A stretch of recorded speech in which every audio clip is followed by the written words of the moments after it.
Bismillahirrahmanirrahim. Dear students, Assalamu alaikum. Well beta, how are you all? Hoping everybody is fine. Let us start our today's lecture.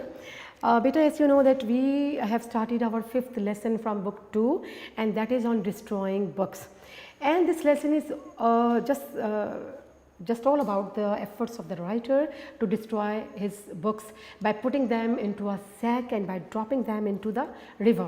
तो ये कहानी जो on destroying books है ये हमें क्या बता रही है कि राइटर के पास कुछ यूज़लेस पुरानी जो ओल्ड बुक्स हैं वो इकट्ठी हो गई थी और वो इससे छुटकारा पाना चाहता था और छुटकारा पाने के लिए जनाब उसको सोल्यूशन क्या दिखाई दे रहा है ये सब आपने इसकी पढ़ी बड़ी डिटेल से पढ़ा सब कुछ पिछले पैराग्राफ्स में कि मुख्तलिफ रेमेडीज़ हैं मुख्तलिफ आइडियाज़ हैं उसके जहन में अल्टीमेटली वो डिसाइड करता है कि किताबों को एक बोरी के अंदर डाला जाए और इसको दरिया में फेंक दिया जाए। तो ये जो इसकी मिडनाइट एडवेंचर है बड़ी दिलचस्प है और ये तकरीबन आपने पढ़ा कि किस तरह से सहमा हुआ वो दरिया के पुल तक किनारे तक पहुंचता है, पुल पे पहुंचता है और फिर जनाब वहाँ पर बड़े ही इस एडवेंचर को बड़े ही दिलचस्प अंदाज में पाया तक मिल तक पहुँचाता है। तो हमने कल पढ़ा था आपका सेकेंड लास्ट पैराग्राफ था और उसकी थर्ड लास्ट लाइन थी फोर्थ लास्ट लाइन थी नो वन केम।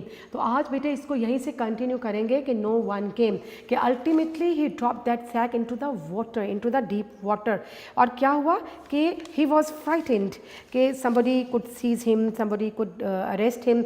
उसे क्या ख़तरा था कि कोई आएगा और उसको पकड़ लेगा और उसको गिरफ्तार कर लिया जाएगा लेकिन क्या हुआ नो वन केम। तो हम यहाँ से पढ़ रहे हैं आज कि नो वन केम कोई भी ना आया।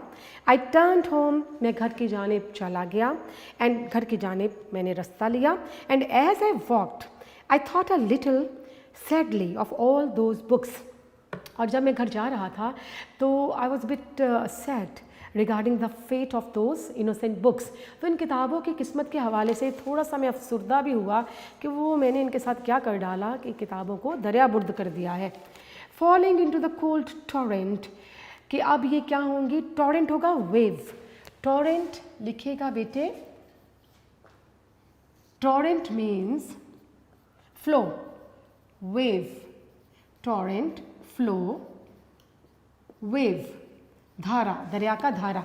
तो कहता है मैं ये सोच रहा था जाते हुए कि अब ये जो किताबें हैं ये सर्द धारे पे पानी के सर्द धारे पे बह रही होंगी settling slowly down settling settling क्या होगा सबसाइडिंग सेटलिंग नीचे जाना settling sinking sinking subsiding subsiding की किताबें अब आहिस्ता आहिस्ता डूब रही होंगी नीचे की जानिब जा रही होंगी slowly down through the peachy dark या पिची क्या होगा absolute dark peachy dark mean absolute dark मुकम्मल तारीकी एब्सोल्यूट डार्क कि ये किताबें जो है मुकम्मल तारीकी में जा चुकी होंगी तह में जा चुकी होंगी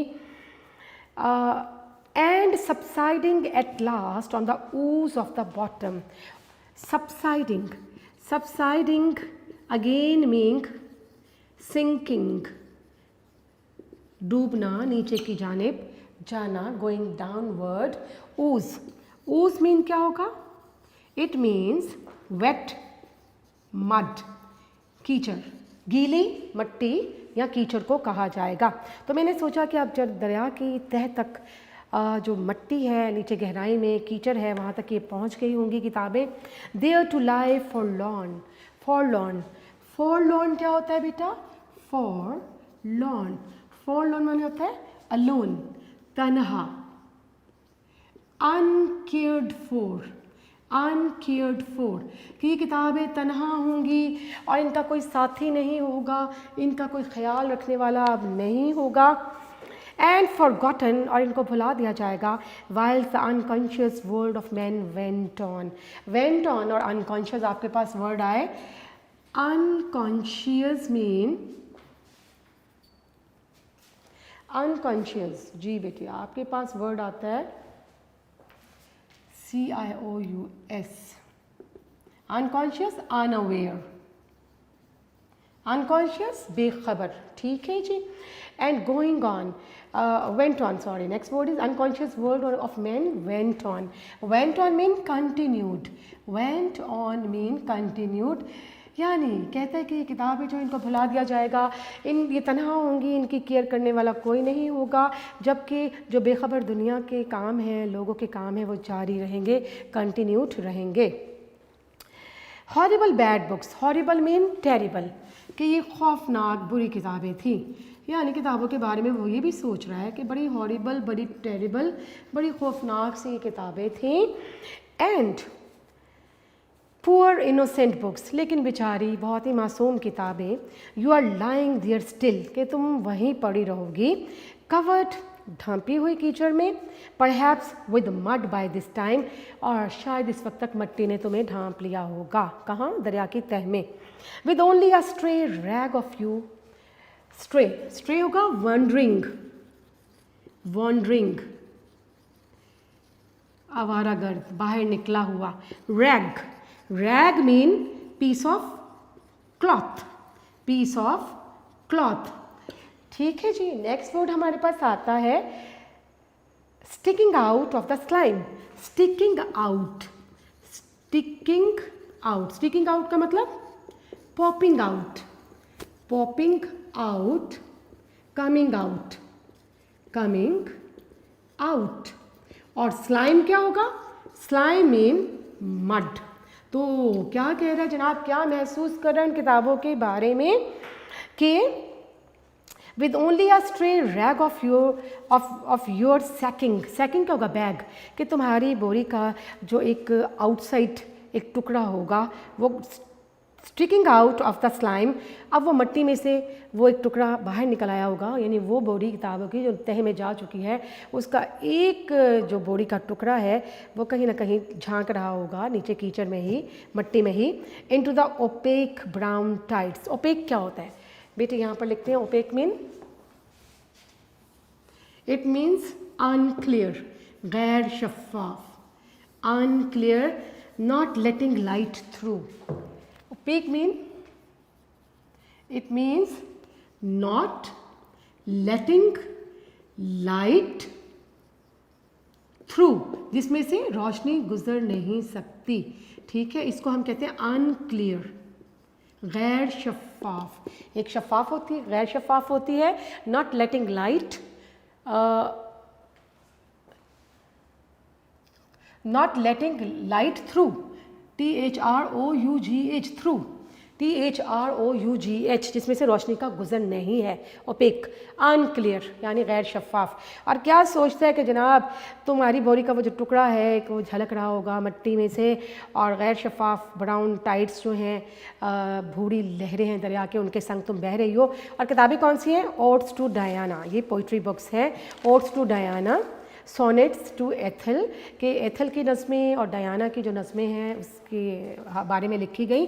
dramas on the love of Lancelot, Lancelot के जो ड्रामास हैं उन पे लिखी गई दास्तानें, लेंसलेट के जो लव स्टोरीज़ हैं उस पर लिखी गई दास्तानें। Stanzas on a first glimpse of Venice, glimpse क्या होता है? ग्लिम्स होता है a momentary view, glimpse, glimpse mean झलक होती है, यानी कि to catch a sudden, it means a momentary view, to catch a view, to catch a view, एक झलक जिसे कहा जा सकता है। ठीक है जी, दोनों मतलब अ मोमेंट्री व्यू और टू कैच अ व्यू। तो क्या है जनाब इसमें? Stanzas on a first glimpse of Venice, कि वेनिस को, वेनिस की जो फर्स्ट ग्लिम्स थी, झलक थी, उससे मुतल्लिका स्टैंजा या पोइट्री बुक, ये भी इस बोरी का हिस्सा थी। You lie there in living death, कि तुम तो जिंदा दरगोर उस पानी में पड़ी रहोगी। And your fate is perhaps worse, worse mean very bad, बहुत बुरी, देन यू डिज़र्व्ड, और तुम इस किस्मत को डिज़र्व नहीं करते थे, तुम्हें तो बहुत बुरी किस्मत मिली है कि तुम सारी किताबों को पानी में डुबो दिया गया है, पानी में दरिया मतलब दरिया बुर्द कर दिया गया है। तो you did not deserve this fate indeed, कि तुम तो इस फेट, इस किस्मत की मुस्तहिक ना थी।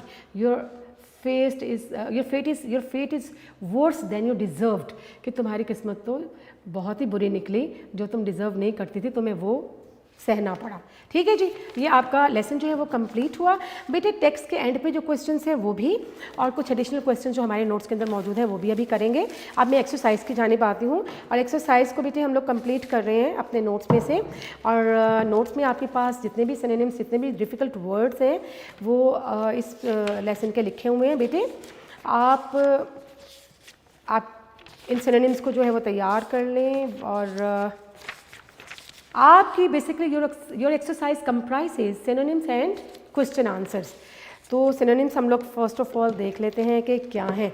जी बेटे आपके पास जो फर्स्ट सिनोनिम है वो क्या है? Volumes. It says in the paper that over 2 million volumes have been presented to the troops and your word is volumes. Volumes मैंने आपको बताया था क्या चीज़ें भेजी गई हैं ट्रुप्स को? वॉल्यूम्स, यानी वॉल्यूम्स बुक्स भेजी गई हैं। तो आपके पास ऑप्शंस हैं books, instruments, things and immense. तो योर आंसर इज वॉल्यूम्स क्या होगा? बुक्स, यानी ऑप्शन कौन सी है? ए है। और सेकंड नंबर पे आपके पास आ जाता है in some cases one imagine this such indigestible get in to the parcel by accident. Indigestible होता है hard to understand, unreadable, in you can say uninteresting books, कि गैर दिलचस्प किताबें। तो आपके पास ऑप्शंस आती हैं simple books, uninteresting books, novels, dramas. So answer is uninteresting books. Number 3 is, but most people, especially non-bookish people, are very reluctant. Reluctant is the word to throw away anything that looks like a book. तो reluctant आपका word है और reluctant का मतलब हिचकिचाना। तो आपके पास options हैं perverted, rubbish, hesitant और ready। तो यहाँ hesitant का मतलब क्या है? To be reluctant of. तो रिलक्टेंट का सिनोनिम क्या हुआ? हेजिटेंट। अब आपके पास नंबर 4 पे हम देखते हैं कि क्या सेंटेंस है। In the most illiterate houses every worthless volume finds its way to the shelf and your word is worthless. Worthless क्या होता है? वैल्यूलेस, इनसिग्निफिकेंट, जिसकी कोई अहमियत नहीं है। तो आपके पास ऑप्शंस है वर्थी, इम्पोर्टेंट, इनसिग्निफिकेंट, एक्सीलेंट। ये देखें वर्थी, इम्पोर्टेंट, एक्सीलेंट बड़े पॉजिटिव वर्ड्स हैं और यहाँ पर वर्थलेस लिखा हुआ है नेगेटिव कॉनोटेशन। तो आप क्या लिखेंगे? इनसिग्निफिकेंट। इसका आंसर क्या होगा वर्थलेस का? Insignificant. Number 5 is destruction not merely makes room for the new books but saves one's hears the trouble of sorting out the rubbish or storing it। तो आपके पास हेयर्स है वर्ड HEIRS। हेयर्स कौन होते हैं? Successors, inheritors, आपकी अगली नस्लें, आपके जानशीन, आपके वारिस। तो सक्सेसर्स कहा जाता है। यहाँ पर आपके पास ऑप्शंस है फ्रेंड, सक्सेसर्स, सक्सेस, रिलेटिव्स। तो आंसर इज सक्सेसर्स, जानशीन, आने वाले, न्यू नेक्स्ट जनरेशन। चलो जी नंबर 6 स्टेटमेंट देखते हैं। I was living in a small and heaven kissing flat in Chelsea and books of inferior minor words gradually accumulated there। आपके पास word आता है माइनर। माइनर होता है बहुत ही मामूली, बहुत ही पेटी, बहुत ही चीप, पेटी। ठीक है, तो यहाँ पर हमारे पास मामूली किस्म की किताबें, इन्फीरियर। माइनर के साथ ऑप्शन है पेटी, of mines, superior and likeable. तो आपका आंसर क्या होगा? पेटी, PETTY, ऑर्डिनरी, कॉमन, आम किस्म की। Next sentence is I was living in a small and heaven kissing flat in Chelsea and books of inferior minor words gradually accumulated there। Accumulate का मतलब होता है जमा हो जाना। तो एक्यूमुलेट का ऑप्शन देखते हैं sold, bought, heaped, stole. Heap का मतलब भी जमा हो जाना। तो क्या मीनिंग होगा एक्यूमुलेट का? हीप। इसका मीनिंग सोल्ड तो नहीं हो सकता, बेचना तो नहीं हो सकता, बॉट खरीदना है, और स्टोल का मतलब चोरी करना। तो यहाँ पर उसके पास किताबें चूँकि जमा हुई हैं तो एक्यूमुलेट का सिनोनिम क्या होगा? हीप्ड, जमा हो जाना, इकट्ठे हो जाना। जी बेटा नेक्स्ट आपके पास स्टेटमेंट आ रही है। I was faced with the alternative of either evicting the books और taking room somewhere else for myself। evict का मतलब होता है थ्रो आउट, एक्सपेल, बाहर निकाल देना। इसको ये भी हम कह सकते हैं आउस्टिंग, आउस्टिंग। आउस्टिंग का मतलब थ्रो आउट, बाहर फेंक देना, एक्सपेल करना। एविक्ट का मतलब एक्सपेल, थ्रो आउटसाइड या फिर आउस्टिंग, आउस्टिंग। तो आपके पास वर्ड्स हैं मस्टरिंग, स्टीलिंग, क्वेलिंग, आउस्टिंग। तो your answer is ousting. Number 9, I therefore had to throw them away and or wipe them off the map altogether. Wipe them off the map का मतलब होता है destroy करना, तबाह करना, ख़त्म कर देना। Options are destroy, study, mad, examine, examine। तो क्या आंसर होगा? destroy। Number 10, I could not toast them on the gas cooker or consume them leaf by leaf in my fireplace। ठीक है, इन माई स्टडी फायर। तो आपके पास word है consume. Consume का मतलब स्पेंड भी होता है, लेकिन यहाँ पर consume in the study fire, consume का मतलब बर्न भी होता है। आपने टेक्स्ट मीनिंग देखना है तो यहाँ कंज्यूम का मतलब बर्न है। ऑप्शंस क्या है जनाब? Throw, burn, expend, find. ठीक है जी, एक्सपेंड क्या है? एक्सपेंडिचर्स, अखराजात। तो यहाँ पर आंसर क्या होगा? Burn, BURN, burn. नंबर 11 पे आ जाइएगा। It is as hopeless to try to burn a book without opening it as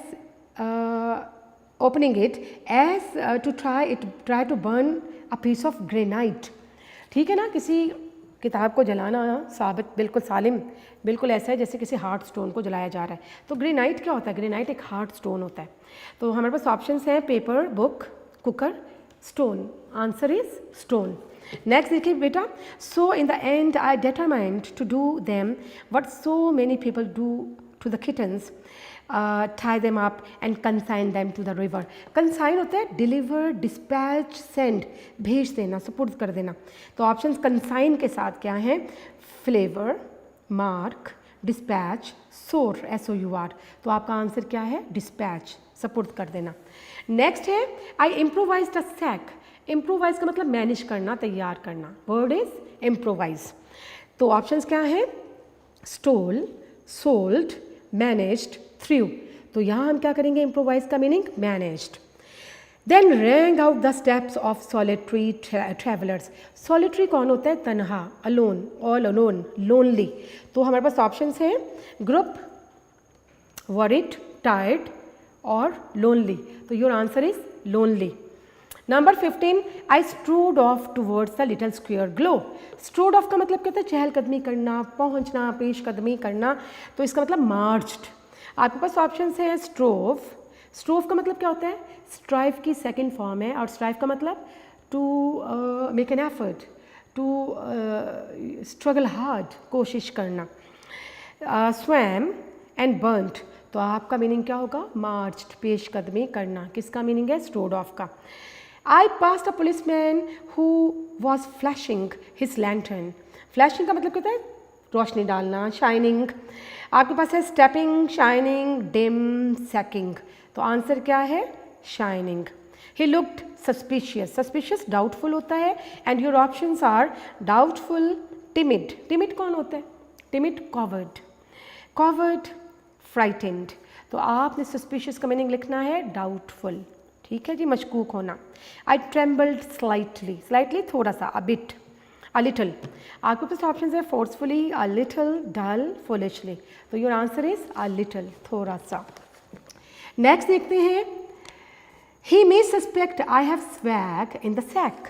swag क्या होता है? स्टोलन आइटम, चोरी का सामान। ऑप्शंस क्या है? Novels, things, kitten, stolen goods. तो आंसर इज स्टोलन गुड्स, चोरी का सामान। He may suspect I have swag in this sack।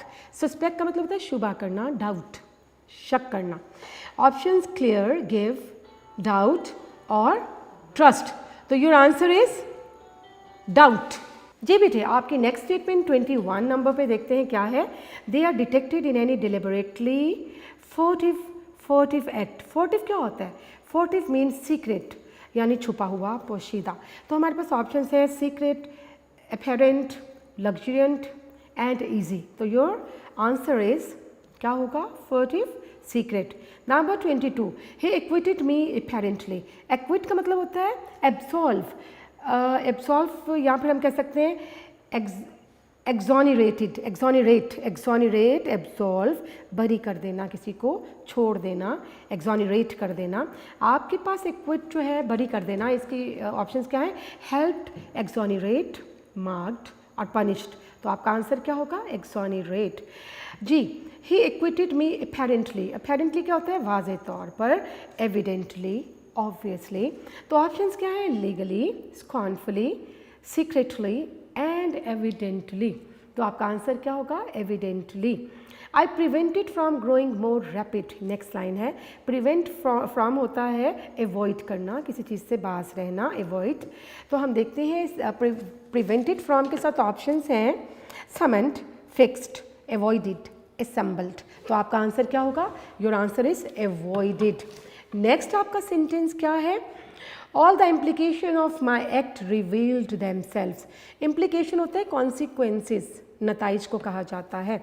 तो ऑप्शंस हैं protection, consequences, rumination and absorption. Rumination मैंने आपको बताया था, इसका मतलब क्या होता है? Deep thought, contemplation, meditation. तो वर्ड की तरफ आते हैं। इम्प्लीकेशन का मतलब कॉन्सिक्वेंसेस यानी नताइज। जी बेटा 26 पे देखते हैं। I look down in to the faintly luminous swirls of the river. और वर्ड है ल्यूमिनस। ल्यूमिनस का मतलब क्या होता है? ब्राइट, बहुत रोशन, शाइनिंग, चमकता हुआ। ऑप्शंस क्या है? Dim, peachy, shining and parapet. तो आपके पास आंसर क्या आएगा? शाइनिंग। नेक्स्ट देखते हैं 27 पे। आई फर्वेंटली होप्ड। फर्वेंटली होता है शिद्दत से, ardently, severely. Options are secretly, furtively, ardently and faintly। Answer क्या होगा? ardently। नेक्स्ट देखिए, आई fervently hoped an year of rumination। rumination होता है डीप थॉट, गहरी सोच। तो आपके पास ऑप्शंस है मेडिटेशन, रिविलेशन, रेसिटेशन, रिजेक्शन। तो आपके पास rumination का मतलब मेडिटेशन, मेडिटेशन का मतलब कंटेम्पलेशन, डीप थॉट, गहरी सोच। Number 29, it was a tramp. Tramp कौन होता है? मैंने बताया था वेगाबॉन्ड होता है, आवारागर्द, घूमने फिरने वाला, वॉन्डरर, वेगाबॉन्ड। आपके पास ट्रैम्प की ऑप्शंस आती हैं worker, vagabond, thief, pirate. Pirate भी डाकू को, रॉबर को कहा जाता है। तो पायरेट के लिए क्या, ये भी रॉबर के लिए इस्तेमाल होता है, पायरेट वर्ड भी। तो बेटी आपके पास वर्ड है ट्रैम्प। ट्रैम्प का मतलब वेगाबॉन्ड। नेक्स्ट देखते हैं 30 नंबर पे। I could hear his gruff. Gruff sneering laugh. Gruff का मतलब होता है रफ। ग्रुफ का मतलब रफ, बहुत खुरदरी सी और रफ सी, नागवार सा लहजा। तो रफ, प्लेजिंग, जॉयफुल, प्लेजेंट। इनमें आंसर क्या है? रफ। नेक्स्ट 31 पे देखते हैं। I could hear his gruff sneering laugh. Sneering का मतलब मॉकिंग, तमस्खर आमेज, मजाक बनाता हुआ, मजाक उड़ाते हुए। तो मॉकिंग, स्नेयरिंग के साथ ऑप्शंस आपके पास आती हैं प्लेजिंग, प्लेसेंट, मॉकिंग, श्रिंकिंग। तो आंसर क्या है? मॉकिंग। जी बेटा नेक्स्ट है। I straight up in town. Straight क्या होता है? स्ट्रोल, इधर उधर चहलकदमी, इधर उधर जाना। तो ऑप्शंस है स्ट्रेट के साथ strolled, talked, twirled and trembled. आपका आंसर क्या है? Straight mean stroll, STROLLED। Next number 33 पे है। The writer quailed from it at the last moment. Quailed का मतलब होता है ड्रॉबैक, पीछे हटना, पीछे की जानिब हटना, क्वेल का मतलब। तो हमारे पास ऑप्शन है ran, stepped, drew back, revealed. Answer is drew back. Number 34, there are projecting circular base with seeds in them. Projecting आपका वर्ड है। प्रोजेक्टिंग होता है बल्जिंग, रेज्ड, बाहर की जानिब उभरी हुई, निकली हुई। तो ऑप्शन है बल्जिंग, नीलिंग, बेंडिंग, शाइनिंग। तो आपके पास आंसर क्या आ गया? आपके पास प्रोजेक्टिंग का आंसर हुआ बल्जिंग। आपके पास नेक्स्ट जो है बेटी नंबर 35 पे। I knelt on the seat. Knelt होता है स्टूप, झुकना, ठीक है जी। तो ऑप्शन है sat, stood, stooped and fainted. Answer क्या होगा आपका? आपका आंसर नेल्ट के साथ हुआ स्टूप्ड। नेक्स्ट है there is a shrinking and contemptible coward. Contemptible होता है हेटफुल, डिसग्रेस्ड, डिसग्रेसफुल यानी काबिल रुसवाई, काबिल हिकारत। तो हमारे पास ऑप्शन है डिसग्रेसफुल, रिस्पेक्टेबल, रिस्पेक्टफुल, ब्रेव। तो आंसर क्या है? डिस्ग्रेसफुल। नेक्स्ट देखिएगा, the books were subsiding on the ooze of the bottom. ooze क्या होता है? ooze कहते हैं मड को, वेट मड को, मट्टी को। ऑप्शन है dip, mud, plunge, nip, and answer is mud. Last one, last sentence number 38, ये क्या कह रहे हैं? The books were there to lie forlorn, to lie forlorn. Forlorn क्या होता है? मैंने आपको बताया था, फॉरलॉर्न का मतलब होता है ऑल अलोन, तनहा, अनकेयर्ड फॉर, जिसकी कोई परवाह ना करे। तो आपके पास ऑप्शंस हैं alone, unhappy, unaware, bless, and your answer is alone, तनहा। जी बेटे, ये आपने सिनोनिम्स किए, 38 सेंटेंसेस हमने पढ़े और इसमें जो डिफ़िकल्ट वर्ड्स थे उसके ऑप्शंस के साथ हमने करेक्ट आंसर्स जो हैं वो टिक कर लिए हैं, देख लिए हैं। अब क्वेश्चन आंसर्स टेक्स्ट वाले पढ़ते हैं। सबसे पहले कि what sort of books were presented by the British public to the soldiers. तो ब्रिटिश पब्लिक ने सोल्जर्स को किस तरह की किताबें भेजी थी, आपने पढ़ा। The British public sent old books, old magazines, 20 years old magazines and guides to Lake districts, and they also sent Whitaker's Almanac to the troops। ये सारी किताबें जो थी, ये सारी चीज़ें जो थी, पुराने सालनामे और मैगज़ीन और पुरानी जो रहनुमा किताबें थी। लेक डिस्ट्रिक्ट मैंने बताया था आपको कि एक रिज़ॉर्ट है, एक हिली एरिया है, तो वहाँ लोग अपने वेकेशन स्पेंड करते हैं, तो उससे मुतल्लिक़ जो गाइड बुक्स थी वो भेजी गई किसको? मिलिट्री को। दूसरा सवाल देखते हैं, why did the people send old and odd books to the soldiers. लोगों ने ये सोल्जर्स को ये पुरानी किताबें क्यों भेजी? Actually people sent this odd and old books to the troops because they wanted to get rid of them. लोग उनसे निजात पाना चाहते थे, छुटकारा पाना चाहते थे, and that was not to support them. ये उन ट्रुप्स को सपोर्ट करने के लिए नहीं थी। The people they just wanted to get rid of them, वो खुद इनसे निजात पाना चाहते थे इन किताबों से। आगे number 3, why should bad books be destroyed. ये सारे इंपॉर्टेंट क्वेश्चन है। देखें, हर क्वेश्चन के आगे लिखा हुआ है बोर्ड, बोर्ड में ये क्वेश्चन आ चुके हैं, ईयर भी मेंशन किया हुआ है। ठीक है, ये सारे इंतहाई इंपॉर्टेंट क्वेश्चन है कि why should bad books be destroyed, के बैड बुक्स को डिस्ट्रॉय क्यों कर देना चाहिए? कि it is very essential to destroy the bad books because it not only makes room for the new and better books on shelves, but it saves our heirs from the trouble of sorting and storing them। के दो फ़ायदे हमें नज़र आते हैं। एक तो ये है कि शेल्फ्स पे जगह बन जाती है नई आने वाली किताबों के लिए, फिर जो हमारी आने वाली नस्लें हैं वो इस काम से बच जाती हैं कि जी किताबों की काट छाँट की जाए और उनको स्टोर किया जाए, रखा जाए। तो हमें ख़ुद से ही पुरानी किताबों को तल्फ़ कर देना चाहिए, ज़ाया कर देना चाहिए, ताकि आने वालों को सही अच्छा मटेरियल मिल सके, लेटेस्ट मटेरियल मिल सके।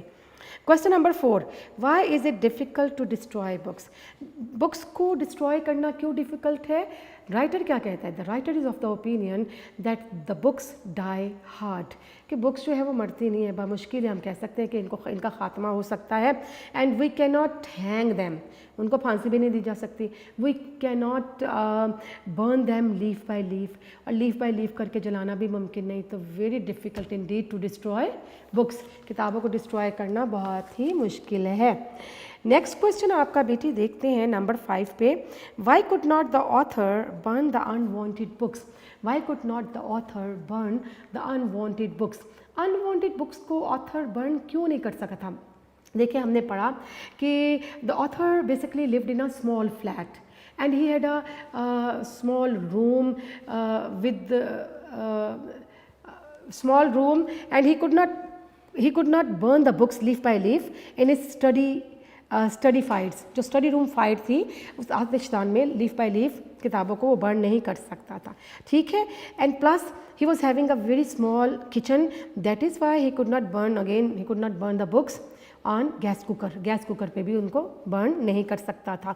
Question number 6 is, how did Squire decide to get rid of unwanted book. किस तरह से, how did he decide to get rid of unwanted books? किस तरह से उसने फैसला किया कि इन किताबों से निजात पाएगा? He decided to put all those useless books into a sack and drop them into the river.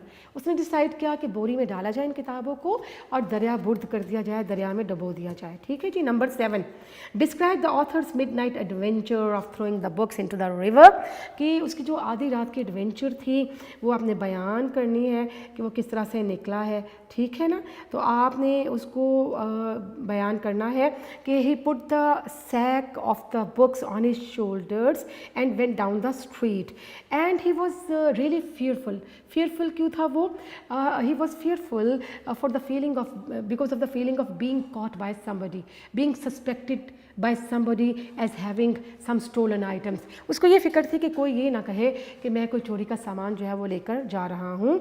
and perhaps I am having a baby in this sack to drop into the river।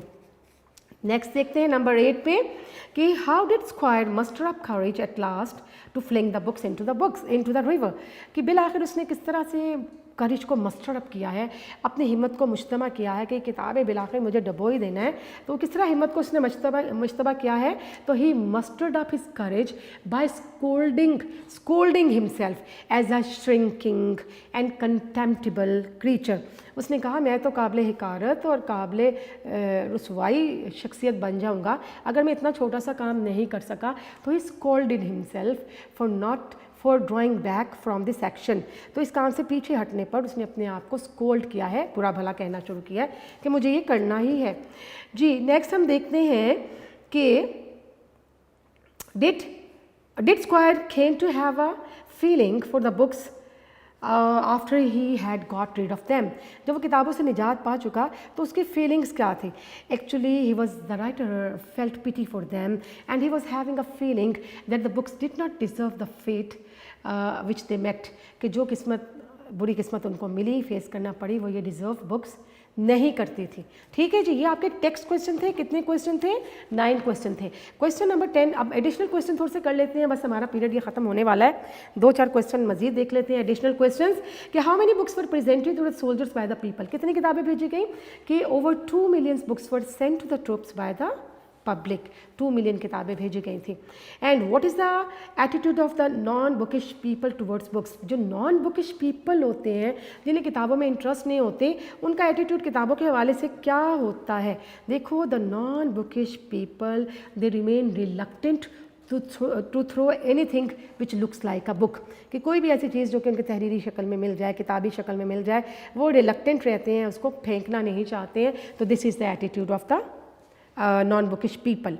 आपके पास next question 12 है, describe the scene during the author's midnight adventure. Scene क्या था? जरा important question है, वो scene क्या था? उसकी एडवेंचर जब स्टार्ट होती है, आपने पढ़ा it was midnight, basically it was midnight and the sky was full of stars and there was a cold nip in the air. ठीक है, तो ये क्या है कि the greenish yellow lamps were throwing gleams on the smooth hard roads, कि आधी रात थी, खुन की थी और जनाब सितारों भरा आसमान था और जो लैम्प थी उसकी रोशनियाँ सड़क पर पड़ रही थी। तो what was squares fear about the policeman के बारे में इसका क्या खदशा था? यानी ही was fearful, he was frightened about the policeman, that the policeman might suspect him of having stolen items or a baby in his sack। उसे ये ख़तरा था पुलिस वाला ये ना समझे कि मैं जो बोरी उठाए हुए ले जा रहा हूँ उसमें कोई बच्चा अगवा किया हुआ है या उसमें मैंने कोई चोरी का सामान रखा हुआ है। ये उसकी फीलिंग्स थी पुलिस वाले के हवाले से। Number 14, Y could the author beer the investigation of the books, कि बुक्स की अगर इन्वेस्टिगेशन की जाती तो ऑथर उसको कैसे फेस कर सकता था? The author could bear the investigation because he knew that he is not going to be hanged for having the old books in his sack. उसे पता था कि अगर मेरी इन्वेस्टिगेशन की गई, बोरी खोली गई, तो कोई मुझे फांसी पे नहीं चढ़ा देगा महज किताबें ले जाने पर कि पुराने एडिशन में बोरी में भरकर कहीं लेकर जा रहा हूँ। जी, why did the author feel a slight unease और डिस्कम्फर्ट में वो बेचैनी उसने क्यों महसूस की है? He felt a slight unease because of the feeling that people might suspect him having stolen items in his sack। उसे क्या फीलिंग्स थी? उसे ये फीलिंग थी कि थोड़ा सा वो डिस्कम्फर्ट में था, अनईजी था कि लोग ये ना समझे कि बोरी में मैं कोई स्टोलन आइटम लेकर जा रहा हूँ। What idea made the writer frightened when he thought of the splash. तो जब क्या आइडिया उसके जहन में आया जब उसने सोचा कि पानी में बोरी फेंकूंगा तो स्प्लैश होगा, छींटे उड़ेंगे। यानी the writer got frightened at the thought that the splash would attract the people. उसे ये फीलिंग थी कि this splash would attract the people and the people could seize him और अरेस्ट हिम, कि लोग कहीं छींटों की आवाज़ सुन के आ ना जाए और मुझे पकड़ ना लें। उसको खदशा क्या था? The people could attract towards this sound of falling something into the water and they could seize him, कि लोग उसको पकड़ ना लें। जी नंबर 17 एक और बस क्वेश्चन करना है कि what suspicion could a splash raise among the listeners। वो स्प्लैश लोगों में क्या शक पैदा कर सकता था? वो स्प्लैश जो है पानी में उड़ने वाले छींटे, the splash could raise a suspicion in to the minds of the people that perhaps the writer has thrown a baby into that sack, कि लोगों में ये शक पैदा हो सकता था कि बोरी में कोई बच्चा तो नहीं फेंका राइटर ने। ठीक है जी बेटे, अब आपका क्वेश्चन नंबर 18, 19, 20 एंड 21, हमारे पास टाइम अब ख़त्म हो चुका है, 4 क्वेश्चन रह गए इंशाल्लाह।